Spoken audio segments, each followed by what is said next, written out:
much that would get me up at 4 a.m, but I have to say that despite the number of times I've been to fishing harbours, I still enjoy watching the activity.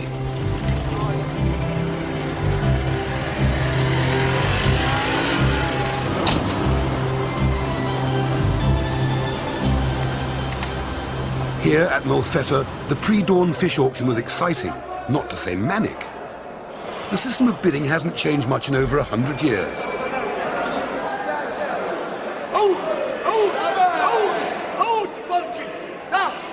The fish are bought on the knee-jerk instincts of the buyers, and is a highly competitive experience. And when those fiery Italian temperaments flare up, well, you'll likely get a lot more than you bargained for.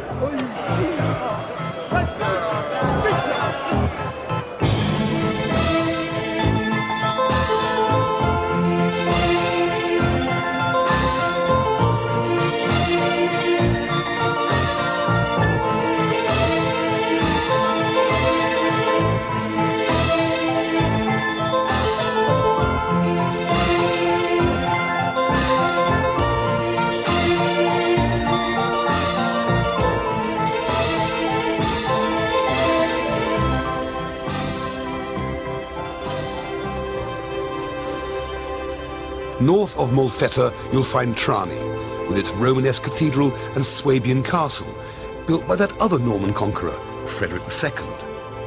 Steeped in history, Trani is one of the numerous ports that litter the Puglian coastline. In ancient times, they would have seen the jewels of the Orient coming in en route to the nobility of Europe, and the Crusaders going out to the wars in the Holy Lands. Ah, Dennis, my dear fellow, come in a bit closer and I'll show you what we're doing. It's a very, very simple dish from around here. It involves, on the table here, some sliced peppers, some chopped garlic, some fresh tomato sauce, and some lovely local mussel, which, by the way, I've picked very carefully, taken all the beard off. You need a good close of this. You must scrape off all the gunge and take the beard away so they're all nice and clean. Otherwise you get this nasty stuff and it spoils the whole dish, okay?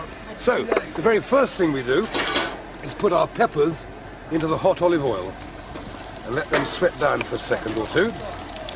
As they start to take a bit of the oil, we'll add some garlic. In goes the garlic. We've got quite an interesting... Back up to me a second, please, Dennis. We're on the fish market here and they're all stopped mending their nets for a few moments, watching us as usual in total amazement. What are these mad English people doing cooking on the quay? Well, that's how we like to do things on the Floyd programme. Simple as that. Okay, those are sweating down nicely now. In goes the freshly made tomato sauce. Like so. And then, this is terribly simple. You can do this on your caravanning holidays, your camping holidays. You can do it at home, do it wherever you like. Don't worry about the noise. This is a working port. There are bound to be motorbikes and apes and Vespers and things hurtling by. They all go in there. Like so. A little grind of pepper.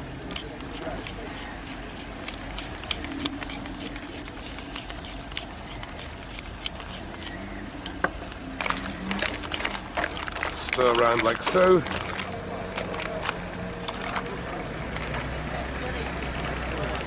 The lid goes on for about 10 minutes or until the mussels have opened.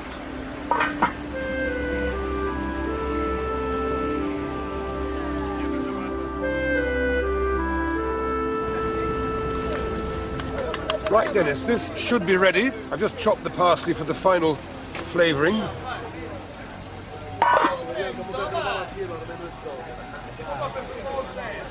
Now, if you have a big fat close-up in there, that looks to be about right to me.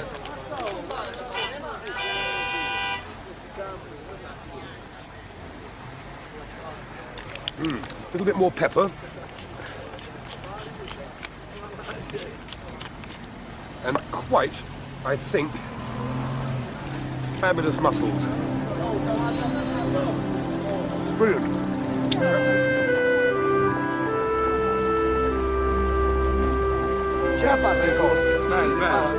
If you think it's easy for me to get innocent bystanders to taste my dishes, you're mistaken. Usually they shy away as if I was offering them rat poison. But this lot, well, they tucked in with a vigour that surprised even me.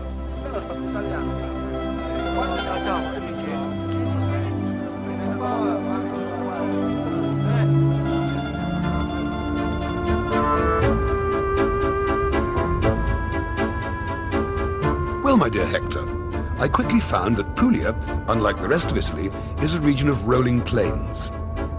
The gently undulating countryside is crisscrossed with dry stone walls that enclose ancient groves of gnarled olive trees. Some of these trees are believed to be over 500 years old. In fact, we found one that was carbon dated at 2,000 years old and have been tended by the same families for generations.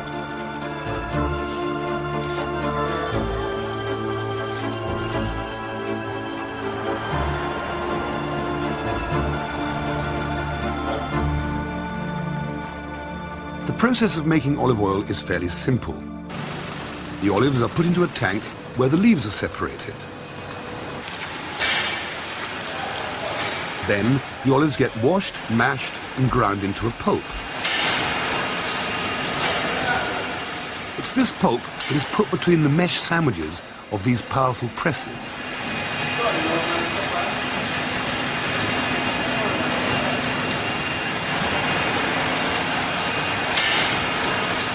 Oil and water is squeezed out, and the water is drained off before the oil is filtered and bottled.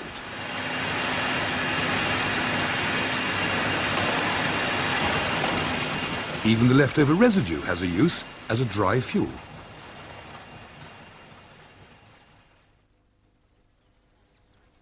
What a perfect moment of tranquility. An olive grove, a wood fire, a piece of country Italian bread, some first-class olive oil drenched over the toast, sprinkled with crunchy sea salt.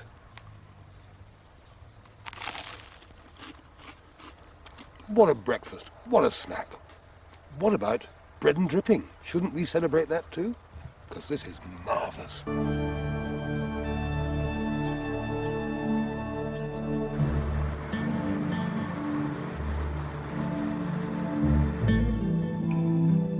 Exploring the countryside south of Bari, I came upon this wonderful fortress farm. Peculiar to this part of Italy, it was built for and scarred by centuries of marauding pirates, invaders, and rustlers.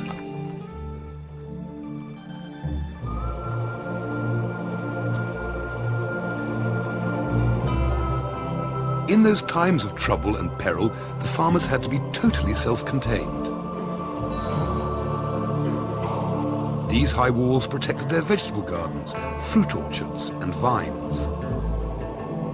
The vaults housed the livestock, and, when not under attack, their diet would have been supplemented by the abundant game found locally, all of which they gave thanks for. So I thought I'd cook a very simple dish which is absolutely typical of the region. Some rabbit cooked in olive oil with olives and some capers. They call it rabbit alla cacciatoria, hunter's rabbit. Very simple. All we do is pop in some olive oil into the pan, lots of olive oil, finest quality, first pressing virgin olive oil, superb stuff. Okay, let that take a bit of heat. Then we add some bits of rabbit, a couple of bits. Actually genuinely shot this morning, it's as fresh as it can be. Now,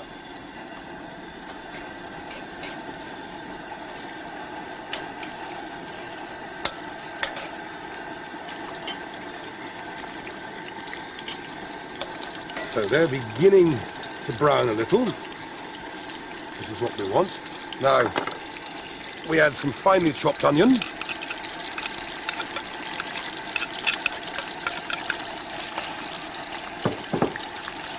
As we say in the cookery business, into each life a little shadow must fall. It is quite impossible in this bright sunshine to eliminate shadows as I lean over the pot.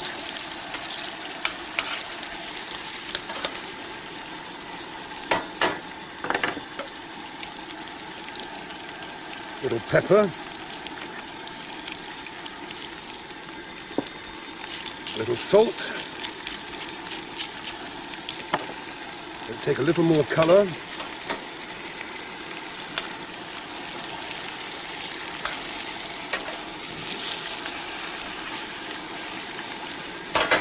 Then white wine goes in next.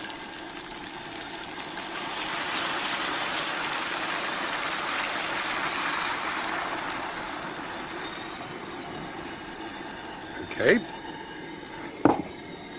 Then, because this is a free-range rabbit, we've got the wonderful liver and the kidneys to go in to enrich the flavour of the sauce. So we pop those in now.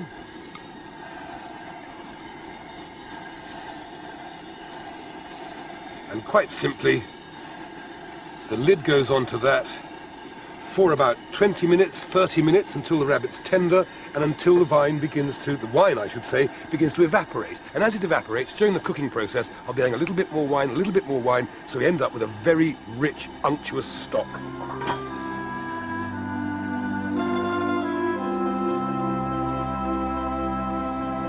Take the lid off and have a look.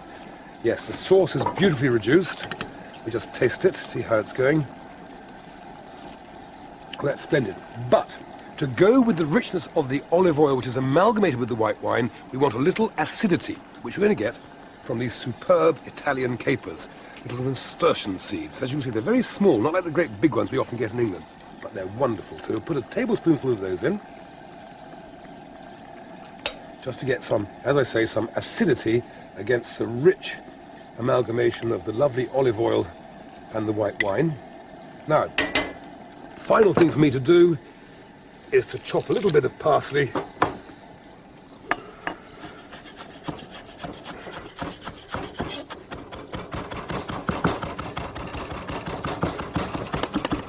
coarsely chopped. This is a peasant dish, peasant in the best possible sense of the word. Not referring to the producer, I'm referring to real human beings that live off the land. A little bit of that on. Little twizzle. Mind your shadow, Floyd, he always says to me afterwards. I can't help it if the sun's shining. There we are. Rabbit alla cacciatore. And although I say it myself, once again, another modest masterpiece back on the pot.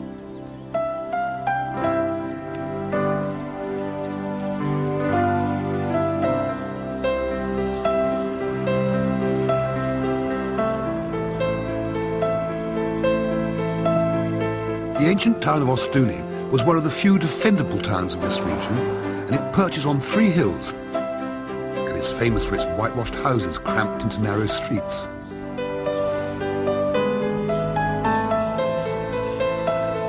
After a period of Roman domination, the courageous people of Ostuni fought a series of long and bloody battles, defending themselves against the invading army of Hannibal.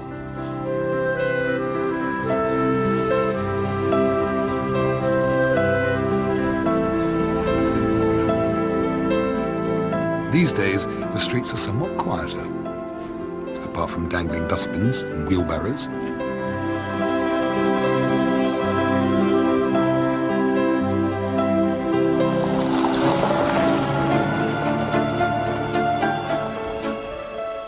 These curious buildings are called trulies.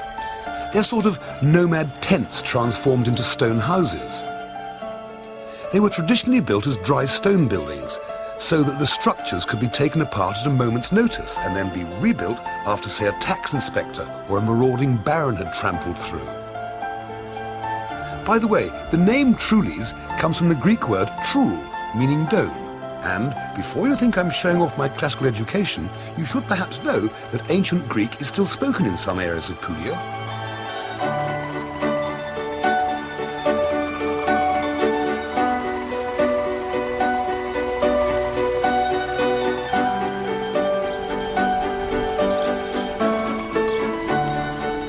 So, my dear Hector, my journey through Puglia started at the coast and has brought me back to the coast.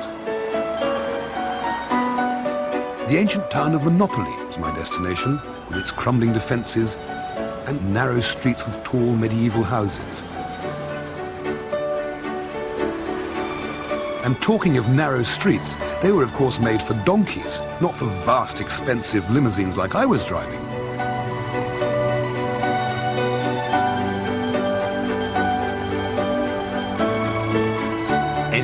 Once you do find your way through the maze of the old quarter, you'll be as captivated as I was by this magical harbour.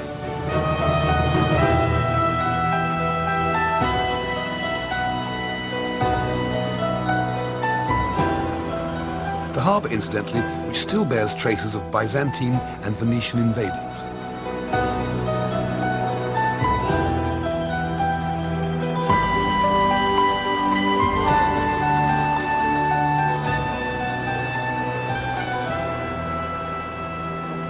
If I'm looking a little tired today, there's a very good reason. I was up all night last night in my hotel room, thumbing through Italian cookery books, looking for some inspiration.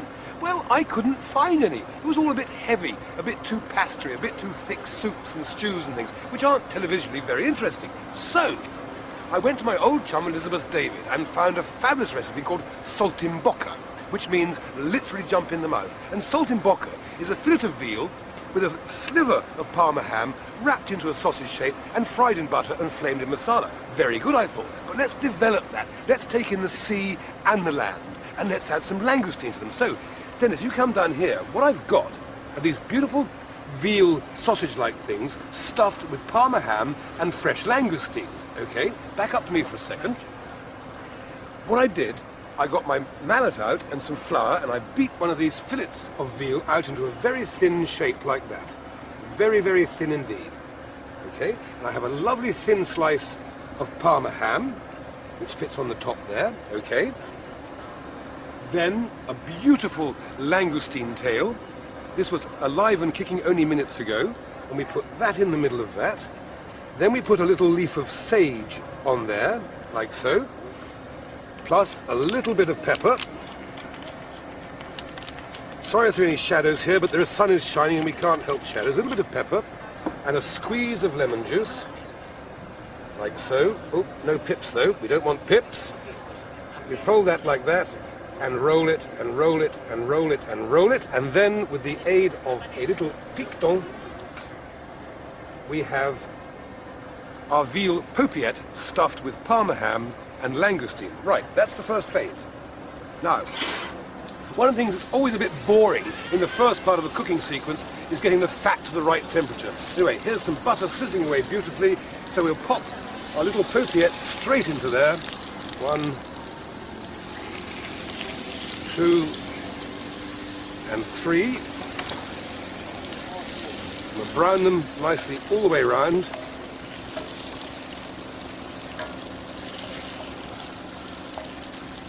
Ouch! Oh! Those artist's fingers have been burnt. There we are. They just simmer in that butter now for 3 or 4 moments, okay? 3 or 4 minutes. These are ready to come out of the pan now and on to phase 2. See, they're beautifully golden, and we put them onto this plate over here and keep them warm. You at home, of course, would keep them warm by placing it above the stove. I'm keeping them warm by putting them in the sunshine. And they're going to move now, Dennis. Right. Then, next thing is back onto the pot again, because we chuck our langoustines in.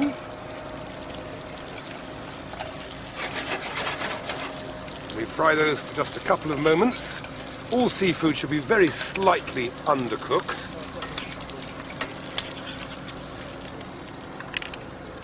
Add a squeeze of lemon in there as well.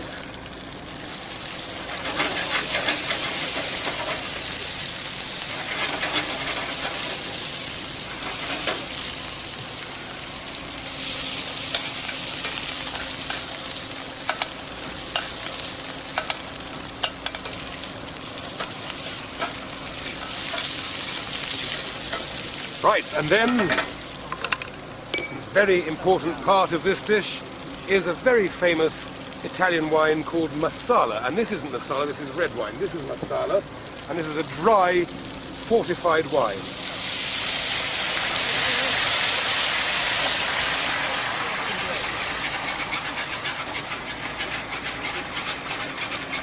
Now, a loving close-up on that while it bubbles away, because we have to reduce that right down.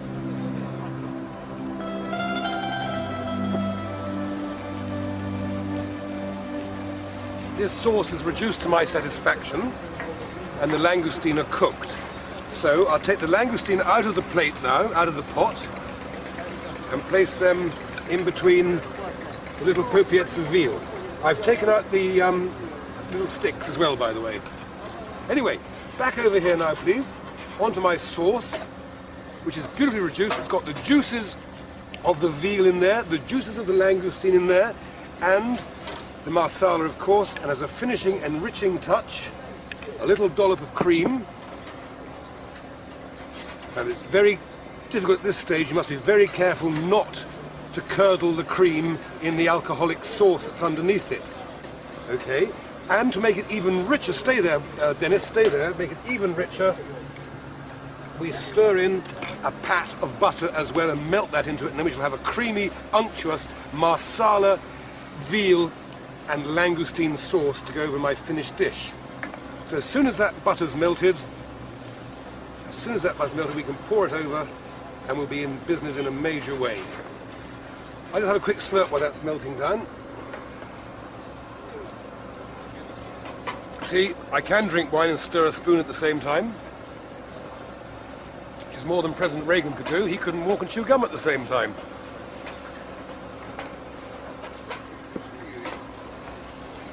Right, sir. The sauce goes on.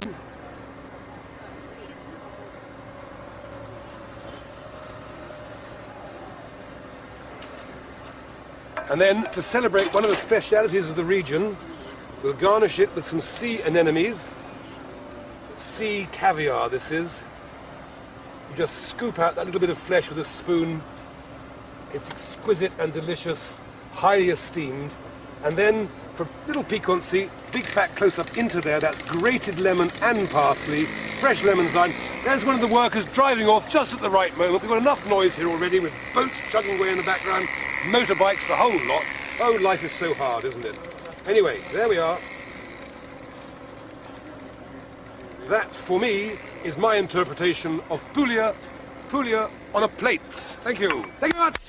Absolutely brilliant. Okay. Shot over here, Dennis. Okay. Dennis. It's amazing, isn't it, how a few well-placed lira can bring a smile to people's faces? Very good.